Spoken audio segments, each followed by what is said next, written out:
আসসালামু আলাইকুম প্রিয় শিক্ষার্থী বন্ধুরা, আজকে আমি তোমাদেরকে পঞ্চম শ্রেণীর 90 পৃষ্ঠার 15 নং প্রশ্নের সমাধান করে দেখাবো।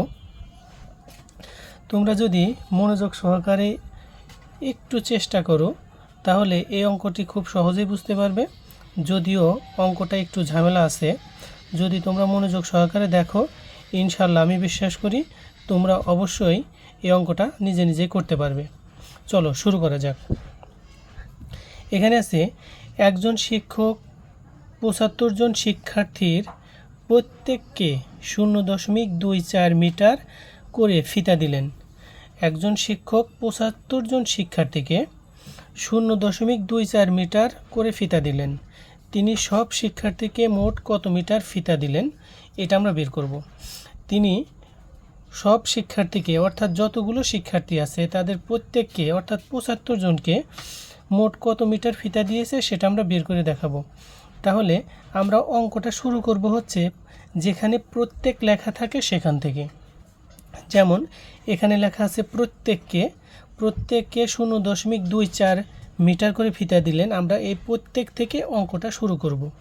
অনেকে বুঝতে পারে না যে অঙ্কটা শুরু করব কোথা থেকে, এই 75 জন এখান থেকে শুরু করব নাকি 24 মিটার এখান থেকে শুরু করব। আমরা 24 বলবো না, আমরা জানি যে দশমিকের পরে যদি কোনো সংখ্যা থাকে তাহলে সেটাকে ভেঙে ভেঙে বলতে হয়। এজন্য আমি বারবার 0.24 বলছি, 0.24 বলা যাবে না, এখানে ভেঙে ভেঙে বলতে হবে। তাহলে চলো শুরু করা যাক। প্রত্যেক মানে একজন, তাহলে এখানে লিখব যে একজন শিক্ষার্থীকে ফিতা দেয় কত মিটার। একজন শিক্ষার্থীকে ফিতা দেয় হচ্ছে, এখানে দেওয়া আছে যেটা আমরা বই যেটা দেখছি 0.24 মিটার।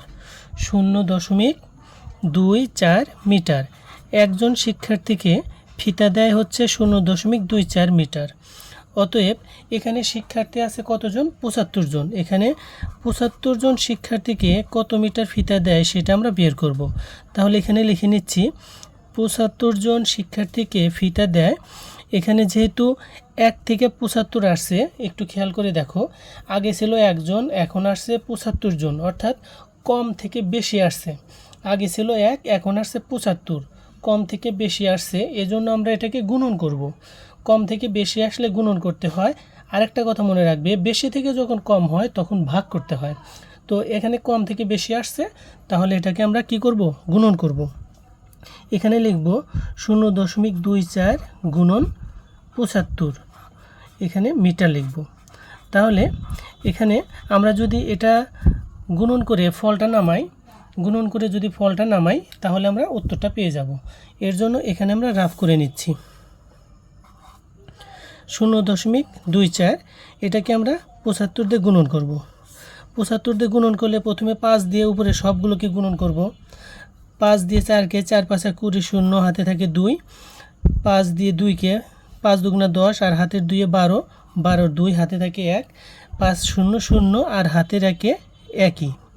এখন 5-এর ঘরে বাদ দিলে, 5-এর ঘর যেহেতু আমরা করে ফেলছি, এখন 5-এর ঘরে এখানে বাদ রাখবো। 7-এর ঘর দিয়ে শুরু করব। 7 দিয়ে যদি 4কে গুণন করি, 4 7 28, 28 8, এই 7-এর সোজা লিখবো, যেহেতু আমরা 5-এর ঘরে শেষ করে ফেলছি এখানে লিখবো না।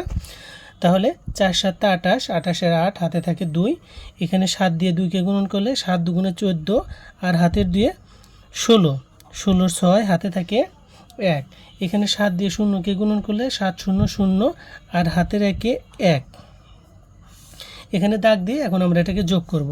0 0ই হবে, 8 আর 2 10, 10-এ 0 হবে, হাতে থাকে 1, 1 গেল, 6-এর মধ্যে 7, 7 আর 1 8 হবে, আর এখানে 1 একই হবে। এখানে দশমিক দেওয়া আছে, এখানে আমরা ফলে এখন দশমিক বসাবো। দশমিক কিভাবে বসাতে হয় আমরা জানি, শেষে থেকে 1 ঘর 2 ঘর, 2 ঘর আগে দশমিক আছে, তাহলে শেষে থেকে 1 ঘর 2 ঘর, 2 ঘর আগে আমরা দশমিক বসাবো। আর একটা জিনিস খুব ভালো করে খেয়াল করতে হবে, সেটা হচ্ছে দশমিকের পরে যদি কোনো শূন্য থাকে সেই শূন্য আমরা লিখব না, এটা লেখার পরে এরকম কাটা দিয়ে দেব। তাহলে এখানে আমরা কত পাচ্ছি?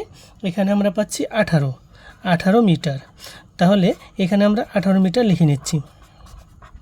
18 মিটার লিখে নিলে তাহলে আমরা 75 জন শিক্ষার্থীকে কত মিটার ফিতা দিচ্ছে? 75 জন শিক্ষার্থীকে মোট 18 মিটার ফিতা দেওয়া হবে। এভাবে আমরা অঙ্কটা সমাধান করতে পারবো। প্রিয় শিক্ষার্থী বন্ধুরা, এরকম প্রতিদিন নিত্য নতুন ভিডিও পাওয়ার জন্য সহজ গণিত চ্যানেলটি সাবস্ক্রাইব করে সহজ গণিতের সাথেই থাকো। ইনশাল্লাহ অবশ্যই উপকৃত হবে। ধন্যবাদ।